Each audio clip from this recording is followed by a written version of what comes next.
Hi, I'm Kerly Sue. I'm a vegan cook, author, and social media influencer from London, England. I have what you might call a healthy obsession with food. I love the different smells, tastes, and textures, and I'm not alone because according to the Vegan Society, the number of vegans in the UK has quadrupled between 2014 and 2019. In 2018, the UK launched more vegan products than any other nation. So nowadays, vegan food is so much more than just stereotypical tofu and salad. As this series is being filmed during the global coronavirus pandemic, I am virtually sitting down with vegan food producers and people with an interest in veganism to talk about their vegan journey. I then cook a vegan dish, and then floral and interior designer Audrey Williams joins me virtually to make a stylish table setting for the vegan dish I have just created. Welcome to Kerly Sue's Plant-Based Show. So joining me now is actually my sister, Claudia, who has really been supportive for me on my vegan journey, especially at family gatherings when there's things to eat. And I'm really blessed. So I thought I'd bring her on so she can kind of help those who have a family member who is a vegan and how they can support them on their vegan journey. So first of all, welcome to Kerly Sue's Kitchen, Claudia. Thank you. Hello, everybody. And hello, everybody listening and perhaps seeing the video. Right, great. So what I would like you to do, first of all, is give some tips for our listeners and viewers of what to do when a family member is a vegan. What do you do? If you're not a vegan and you have a family member who's a vegan, a bit like yourself and myself, yeah, what are some tips you would give to the person cooking who is not a vegan? How do they cater for somebody who is a vegan? Okay, so I don't look at it as a chore. I look at it as something where a good challenge, because it then makes me look at things more broadly. Mm-hmm. So what I do, I say, for instance, we're having dessert. I won't do a sponge cake, which is not vegan, and a sponge cake, which is vegan. I just do a sponge cake and make it taste like the non-vegan one. It's just the way you have to do it. There's a knack, the way I do it. People can't tell at all. And I've even given it to people who are not vegans. And to be honest with you, no one's ever guessed that it's a vegan cake. I do sticky toffee pudding, I do jam sponge, and I do lemon drizzle cake as well. Those are the three top ones, what I mainly do. Mm-hmm. And nobody's ever guessed that they're vegan. Right. And the way around it, I think when people change their diet, they try and overlook things and overthink things. You still can keep it quite simple. So what I do is, as opposed to, it's a vegan cake, so I'm going to, take out the sugar and replace it with this and all these things. I don't bother with all that. I still keep the sugar in. But what I do, instead of using, say if it says butter, I use dairy-free Vitalite butter. Right. Now, the reason why why that brand? Yeah, the reason why I use a Vitalite one is because that one tastes the closest to butter to what the butter I have, because I only eat pure butter. Mm-hmm. So the Flora one, the vegan Flora one, it doesn't taste that sort of buttery taste. So I try and get the taste as close to the actual ingredient, originally what the cake was made with. Also, instead of egg, I use egg replacer. Right. Now, the egg replacer brand is called, I spell it ORGRAN. You can get them in Whole Foods, Planet Organic, maybe Holland and Barrett. Yes. Yeah. And you can also get it online. I have seen it on Amazon. Mm-hmm. And what you do with the egg replacer, on the box, it tells you how to do the egg replacer, which isn't the best way they do it. They tell you too much liquid. What I do, if you say the cake says 2 eggs, I use a bit of the powder, a bit of the water, and I make it as thick as possible, like egg. Right. So I don't make it runny. So the more runny you make it, the less it binds. Mm-hmm. So I try and do a thick. The consistency, is like 2 eggs if it's 2 eggs, and mm-hmm. I try to get as close as possible, and that works perfectly. It doesn't have any taste. It's suitable. It's gluten-free, wheat-free, egg-free. Let me put my glasses on so I can see. Actually, I keep reading. So it says gluten-free, wheat-free, egg-free, dairy-free, yeast-free, vegan. So I'm surprised there's actually anything in the box. But yeah, so it's obviously safe for anything. And to me, it works really, really well. So Yeah, that's ORGRAN, and it's an egg powder. Yeah, so there's a powder. Oh, not egg powder, egg-free powder, not egg powder. Yeah, so it's an egg replacer, because there's other egg replacers, like you can use vegetable oil, banana, applesauce, flax seeds, eggs, but it just depends on what the recipe is. So some people think that one egg replacer will replace any egg in any recipe, and it certainly doesn't. So for particularly cakes, like you just mentioned, the egg replacer which is the powder, works really well. But some people may think, oh, well, I can use that to do, an omelette. Not necessarily. It might, it's not a one size fits all with the egg replacers. It just depends. Because remember, what people have to remember is it's not an egg. This is the thing. And even when you just said omelette, I didn't even know a vegan omelette existed. So yes. Yeah. You usually use chickpea flour. To make it, yeah. And you can put a bit you put your vegetables, spices, and so forth. But yeah, you can make it.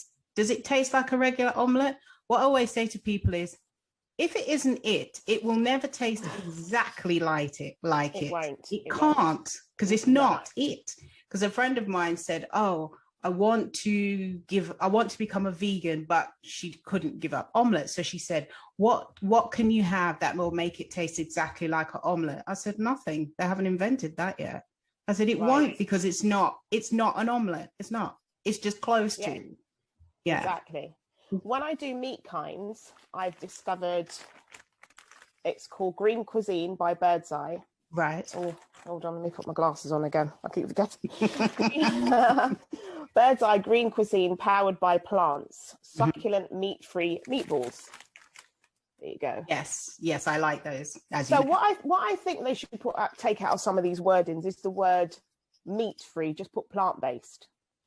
Because once people see meat-free, for some reason, it just switches their mind off. However, what I do with these is I cut them in half. I'll just pick one out. So they're round, like meatballs. Like meatballs, yeah. For people who are listening. So that's how they look. And you like a round meatball, yeah. Yeah, you defrost them, cut them in half, and I season them the day before, and I season it exactly like meat. I don't just put salt and pepper and leave it bland and boring.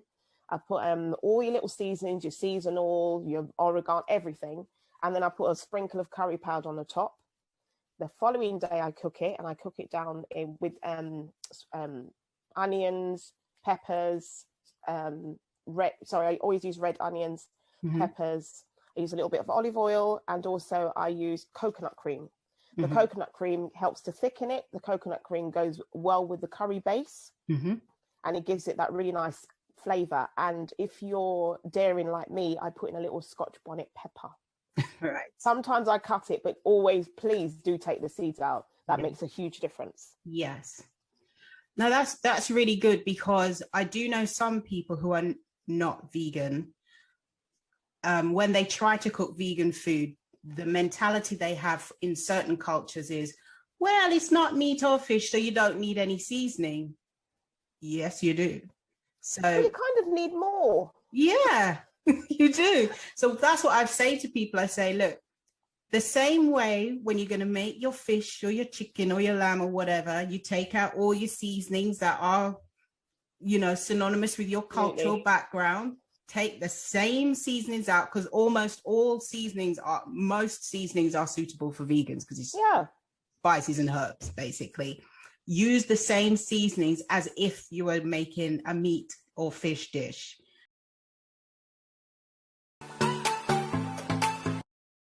So we've come to the end of our time. Already? Yes, Okay. we have. But thank you so much. It's been wonderful having you on our show. Thank you. Where can people find you on social media? Your Instagram? My Instagram account is called, sorry, I wasn't prepared for this. Oh, sorry. It's okay.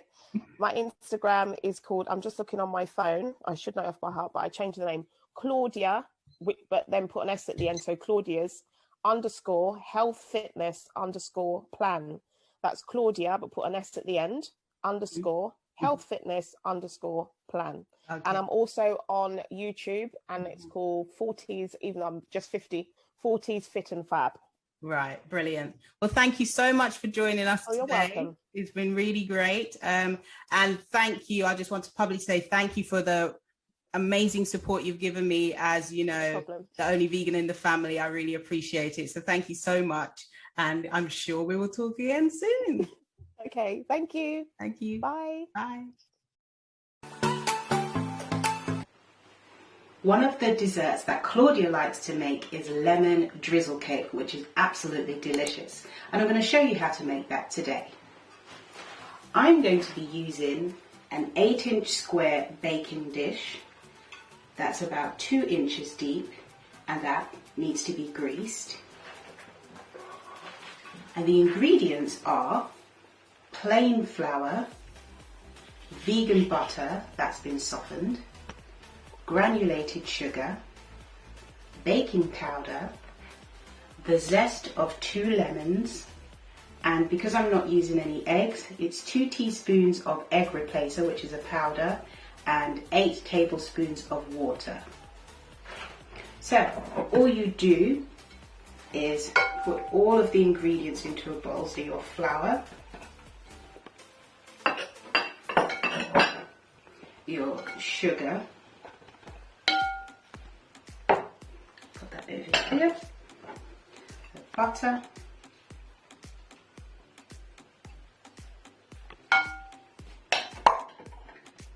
the baking powder, the zest of the lemons. It smells so delicious. Just scrape it out because you need all of it. And then the egg replacer, you mix the powder, egg replacer powder, with the water first of all, and then pop it into the rest of the mixture. So I'm just going to stir that up first. Give it a good stir so it's combined, because this is going to act like your egg, of course, and make it nice and light and fluffy. And it will be so nice and light and fluffy that your non-vegan friends probably won't even notice that the cake doesn't have any dairy in it. Right, so and you want it to kind of be like the consistency of an egg, so it's kind of like slightly gooey, which is now what's happening now. Right, and then you just pop that in.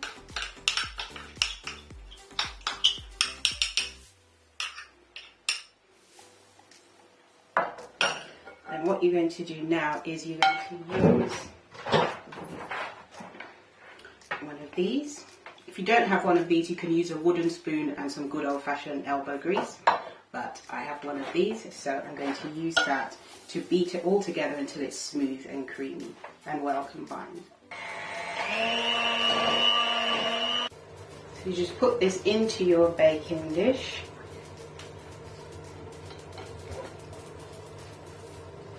And get all the mixture out.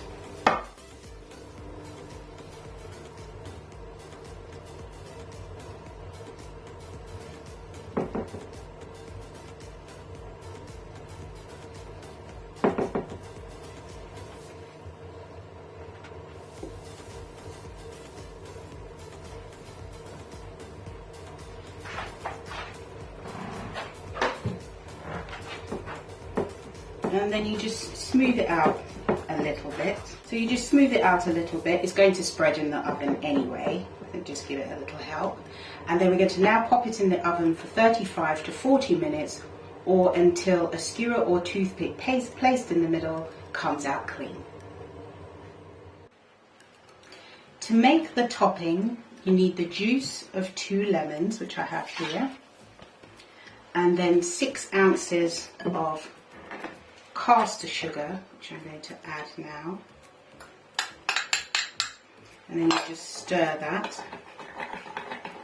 And when you pour it on top while the cake is still warm, it will form a crunchy topping once it dries. Now I'm going to cut a slice.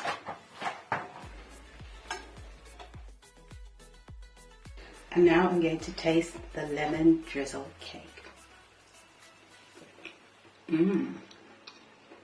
It's light, fluffy, sweet, but the lemon cuts through the sweetness to give it a wonderful, refreshing lift. That lovely burst of citrus is amazing. Very nice.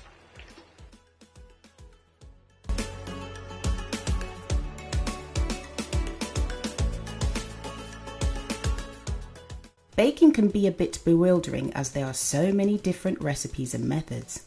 However, baking relies on some fairly simple principles about what ingredients you're using, how you combine them, and how you bake them. Once you have those in mind, you will be well on your way to baking some great things. Here are some useful baking tips to help you get the most out of recipes. Weigh your ingredients properly and use the same unit of measurements for everything. Don't switch from grams to ounces. Get a good weighing scale because baking is an actual science and weighing out the ingredients accurately will help your finished bake. It can often help to measure everything out before you begin. Whilst this does create more washing up, it is especially useful for recipes with lots of ingredients. Follow the recipe. If it says sift the dry ingredients, then sift them. If it says use a wooden spoon, use a wooden spoon. Learn how to cream, rub in fat, whisk and fold. Good technique can really improve your finished product. In almost all situations, you should be adding wet ingredients to dry rather than the other way around.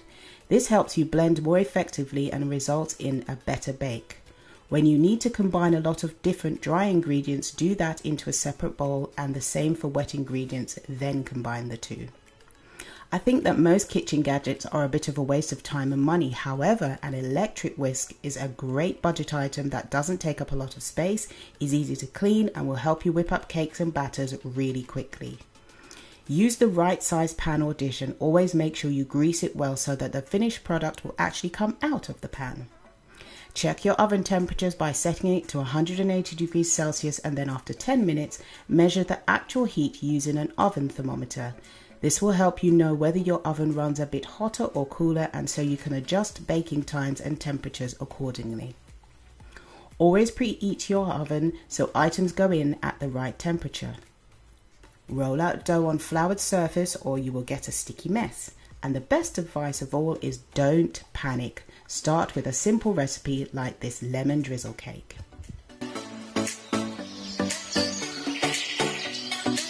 So today we're going to be doing the design for the lemon drizzle cake.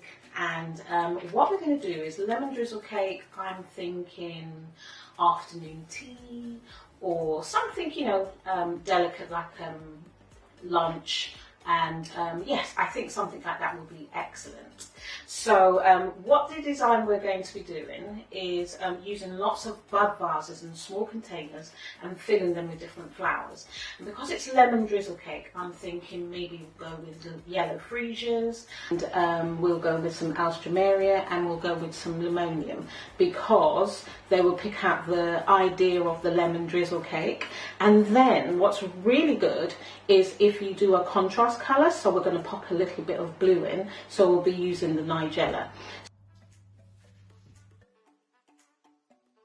So we'll just jump straight in. So when you have your vases, make sure they're scrupulously clean because you want the flowers to last as long as possible. And I've pre-filled all my vases here with water, so I've just got 2 more to do, so I'll just pop that in. Just room temperature or tap water is fine. You don't need to put anything else in the water other than what we're doing now, and that will just be perfect for the design. So I've just got a couple of vases just to do and we're good to go. And what that does is once you've filled all the vases with water, then you can just jump straight in and put your flowers in. Now, as I said to you before, I do love the freesias, and one thing that you need to do is pay attention to the heights and sizes of the vase. So if there's something that's really tall, you don't want to put something that's going to be sitting sort of really down too low. So we're just going to clip the flower, and we cut at a 45-degree angle, and that drinks the water up, and we just pop that in the vase. And then the other vases are going to kind of work all the way down on the sizes. So I'm just going to keep going and fill these vases up. So it's always important to make sure there's no leaves going in the water, because what leaves do is they contaminate the water, and it makes the flowers die a lot quicker. So you should always have no leaves below the water line. And these freesias absolutely smell gorgeous, and we're just picking up the little bits of yellow there. And we've got some alstroemeria, and that's quite a thick stem. So as I showed you before, make sure there's no leaves below the water line, because that will contaminate the water. And anything that you think, oh, that's not in good condition, take that off. Anything that's broken, so it's in perfect health and condition when it goes on. And then we cut at a 45-degree angle. And yes, we just pop those in, and then I'm just going to continue just popping those in. So the reason why I went for these sorts of delicate flowers is because we are doing a lemon drizzle cake, and the lemon drizzle cake is quite a delicate cake. I thought it would be really appropriate to put in the flowers that are kind of delicate and would really enhance the dish that we are having to eat. And these gorgeous little ones, which is called Nigella, they come in other colours as well, but we're using the blues today, and they have these lovely little spikes on them, but then they're soft, so they don't harm at all. And they're in season at the moment. And what we're doing is, I think if you just contrast the yellow with the blue, it just brings out the yellow so much more. So I'm just going to keep popping them in. And how we're going to arrange these down the table is we're going to do them in a single line. So they will be in one row, and we'll have the tallest one in the middle, and then they'll be in descending heights, and we can, you know, perhaps put a little short one in between. And what I also did is I found these gorgeous little vases, and they're yellow. So all of the bud vases I've got at the moment are in clear glass, but I thought if you just pop in an extra bit of yellow, that would look really nice. And this has a lovely beehive design on it. So these aren't bud vases, but if we kind of mix them in, I think it will just add to the design. So what you're always wanting to do is have different textures, different heights, and what that does is it adds interest to the design, and it stops it from looking boring. And what you want to do, the trick of that is to make sure the eye has lots to look at and it can move along nicely. So as you can see, that was a little bit too tall for that one, so I'm just going to chop that down. So you want them at different heights, and you can chop them down. And we're just working our way through, popping in all the different flowers, and I'm just making sure that the yellow is running through, because the yellow is the main theme for the design. And we're making sure that every vase has got enough flowers in for it to show off really, really nicely. So now that we're more or less finished, I might pop in a few more. We'll take this over to the table and look at the design with the lemon drizzle cake. So now we have our lemon drizzle cake.